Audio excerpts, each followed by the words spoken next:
In this video, I'll be ranking the 11 most popular aiming styles on a tier list, from S for super to F for fail. The criteria I'll use to rank them will be based on how easy the aim style can be implemented in your game, consistency in duels, how fatiguing it is, and if it offers a special benefit. The purpose of this video is to break down all the aiming styles so that you can test, mix, and experiment to come up with your own unique style. Let's start with Calm Aim. Calm Aim is the most overhyped aim style in 2024, which was popularized by the Valorant pro EA. Calm Aim is all about keeping your form relaxed and tension-free. The focus here isn't on flashy or fast movements, but on precise control and taking your time. To implement Calm Aim, simply just relax your arm and hand on the mouse. This allows you to move smoothly without any stiffness. The biggest strength of Calm Aim is its focus on control. By reducing unnecessary tension, you can stay steady and make more consistent shots, especially in slower paced situations. The downside we found though, and this is supported by research, is that relaxing your form can slow down your reaction time. You see, when your muscles aren't engaged, you're slower not only in clicking, but in tracking and flicking, which can be a real issue at higher ranks. We urge you to check out the study we made on Calm Aim after watching this video. To counter this, we recommend an approach we call Tense Calm Aim. Simply start with the relaxed calm form, but adjust your grip into an aggressive version. For example, if you use a fingertip grip, transition it more into an aggressive one, adding just enough tension to maintain reactivity while staying controlled. I would actually place this aim style in S tier, only if it's done correctly, but because of how it's generally used and defined by players, I'm gonna place it in B tier. Sacrificing reaction time is very punishing in competitive lobbies, and this is only solved by using the tense version of the style.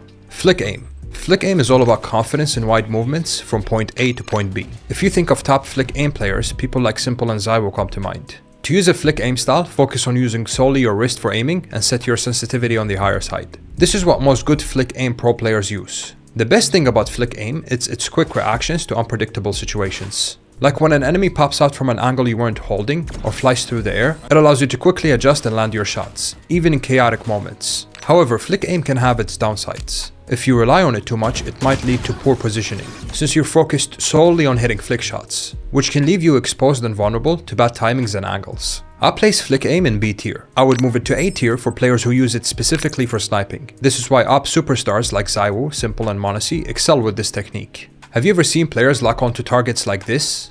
Well, this is Snappy Aim. Basically the Flick Aim, but with focus on speed and stopping power. It's achieved by maintaining tension throughout the entire movement. If mastered, it almost looks like aimbot. For example, here is what a Flick Aim player looks like. And now this is what a Snappy Aimer looks like. Snappy Aim looks faster and crispier. The benefit of this aim style is that it offers a lot of speed and helps in situations where you have to switch targets quickly. I put this aim style in B tier, and that's because it's extremely fatiguing due to the constant tension. It's also very hard to master, so you won't consistently win gunfights with this aim style. It takes a special kind of player to make it work. Hybrid Aim.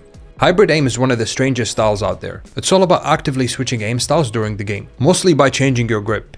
I personally only know 2 players who use this technique, including one specific player I coached who hit top 50. Yo Joss, what's up bro? It was good, bro. Not much. I'm doing research for a video I'm working on currently. It's about aiming styles. And one of the aiming styles is the hybrid aim. And I remember me and you, we talked about it before, that you utilize it sometimes, right? Yeah, so I just want you to tell me specifically, when do you use hybrid aim? So hybrid aim, when I use it, I mostly use it when I op. Like if I want to flick precisely, I would just switch from my fingertip to my claw grip.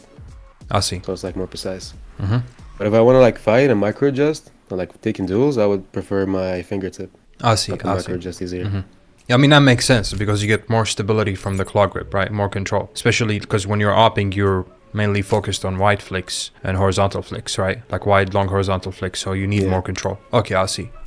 Well, alright, bro. Thank you. So for most of his gunfights, where he needs precision and micro movements, he sticks to his main grip. But when he's sniping and needs more stability and control, switching to claw grip makes perfect sense here. Okay, so if I were to apply this to my own style, then that means I would use claw grip for angle tracking, then switch to a fingertip grip for dueling. This aim style could actually have insane potential, and I hope it inspires some of you to experiment with it. If you do, please share your experiences with me. However, I'm not gonna rate this style because we don't have enough data or many documented pros who use it. And knowing only a few players who use hybrid aim doesn't really give me enough confidence to recommend it to players. Anchor Aim.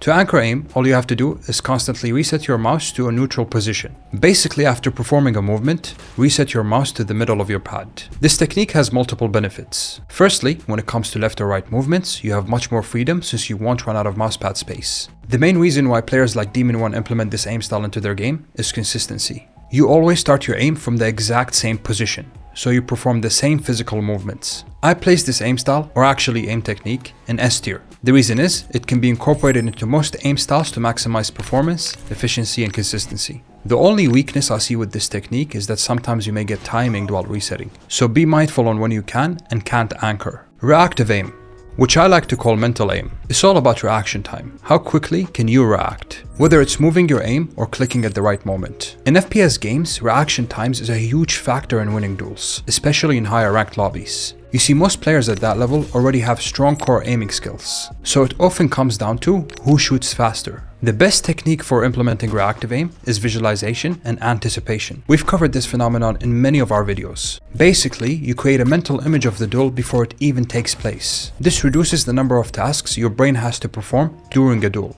making you incredibly fast. I actually see no downside to this technique. In fact, it can be incorporated into any and all playstyles. And that's why I'm putting this in S tier. As a sniper player, this method helps me outperform any player I face. Tap aim. Who better to represent the tap aim style than the one tap king himself, Scream. This aim style is all about prioritizing precision over spraying or bursting, with each shot carefully aimed at the opponent's head with the goal of killing them in a single bullet. It requires exceptional crosshair placement and a disciplined aim. The biggest advantage of this aim style is that when it's done correctly, it can result in incredibly fast kills, allowing you to quickly shift focus to other targets. A major downside is that it requires near perfect precision and can be very punishing. If you miss your first shot, you're basically done for. Another downside is that in some games when you're tapping, your first bullet can be randomized, meaning your gun won't always shoot exactly where you're aiming. The best technique for implementing this aim style is practicing aim verification, basically scanning your crosshair to make sure that it's perfectly aligned with the enemy before you take your shot. To succeed though, you need 100% first shot accuracy. I would place this aim style in C tier, because it's only effective in the hands of someone with exceptional aim. Someone who's spent countless hours training on small target precision scenarios. That being said, I still recommend using it in specific situations. For example, in Valorant long-range duels, you can ADS and tap for more precision. Fun fact, this is the aim style that earned Scream the nickname Headshot Machine. Okay, before we go into any further aim styles, I would really love to talk about the importance of adaptability. You see, this list isn't really about selling you the perfect aim style, but more really helping you understand different techniques players use. You see, what makes a player unique is the ability to adapt by combining aim styles that suit their role in gameplay. If you master adaptability, you can even shuffle aim styles during a game. In my opinion, this is both the best and also the hardest thing to achieve. For example, check out Wood, considered to be the best player in EU. He's able to switch between aim styles depending on the situation he's in. Here's a clip of Wood playing Raze, and he's about to explode on sight.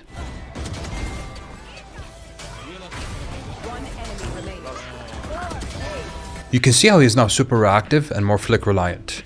Now check out this clip of Wood playing post-plant situation from main. His aim becomes passive and slow. He takes his time to cut angles and relies mainly on movements. He gets a pick, takes cover, realigns pre-aim and peeks again for the kill. Okay, back to the tier list. Jitter Aim. As far as I know, only one pro player uses it, and that's Asuna. Jitter Aim is when you slightly shake your mouse to minimize the RNG of the first shot accuracy. It's literally shake and pray in one area and hoping the bullet hits the head. While it might look strange and interesting, it offers no benefit or value when it comes to aiming. This is why no prominent pro player in the past 2 years in any FPS uses this aim style, other than Asuna of course. I absolutely cannot recommend this aim style to anyone, and I think this aim style is the worst of them all, so I'm placing it right in the trash. Track/control aim. Track-controlled aim is simply aiming in a way where you try to stabilize your aim as much as possible while in constant motion, following the target's every movement with your aim. This is generally done by applying tension throughout the entire motion. Take a look at these two clips as an example. On the left, you have the flick aim style player who tries to hit the target solely by using click timing with micro movements. The controlled aimer, on the other hand, is constantly tracking every movement of the target between shots. A good technique that I like to use when tracking is to lock my entire arm on the mousepad and perform the tracks using mainly my arm. It's more controlled than using my wrist to track because it applies more weight. The ideal form for this aim style is utilizing a claw grip. The contact of the palm with your mouse offers more stability, and you can still use your fingers for micro tracking. This grip is used by some of the best track aimers today. I put this aim style in A tier because tracking complements most aiming skills. The reason why it's not in S tier is because its importance relies strongly on the game that you play. For example, in Apex or Overwatch, this aim style works the best. But in games like Valorant, tracking is only optimal in certain situations. For example, tracing angles or enemy random strafes. The biggest challenge with track aim is that to make full use of it, it requires getting really good at reading movements. Raw aim. Raw aim is all about mastering all aspects of aiming at a high level, similar to players who grind aim trainers like VT Matty. It's essentially about having raw mouse control and the ability to excel in every aiming situation. Raw aimers often outshine even professional esports players. For example, in the Red Bull Ready Check aiming tournament, where 8 pro players were invited, Matty cleared them all. It wasn't even close. You see, some players naturally develop good raw aim after playing FPS games for years, while others build it by obsessively practicing with aim trainers. I'm gonna put raw aim in S tier, because it gives any player a strong foundation, even if certain games don't use most aspects of raw aim. Having it helps you adapt faster and develop a style that suits you. Movement aim. Movement-based aiming is simply using your movements to control your aim. For example, you can move your crosshair with only the A and D keys. But it also means using your movements to complement your aim. It doesn't always mean that your aim is static and is only controlled by the A or D key. In a gunfight, for instance, you can incorporate air strafing to adjust for missed shots. The biggest advantage of this aim style is that it's the best way to pre-aim and clear angles stably. The downside is that you're not really improving your raw aiming skills. The more you rely on movement-based aiming, the less you're developing precision and other core aiming abilities. Personally, I'm not a big fan of relying on movements to win gunfights. I mean, I've seen so many players dance and overstrafe instead of just using fundamental aiming skills in the game, such as being reactive. And this happens with so many average players that movements becomes a crutch instead of a tool to use in specific situations. So before you try to implement the Primi peaks in your gameplay, look at Primi's aim, stability, and reactivity. When he does his crouch peek technique, it complements his aim. He isn't solely relying on it. I'm placing this in C tier mainly because players tend to over-rely on movements. But I would actually place it in S tier for those who know when to incorporate it. And with that, our list is complete.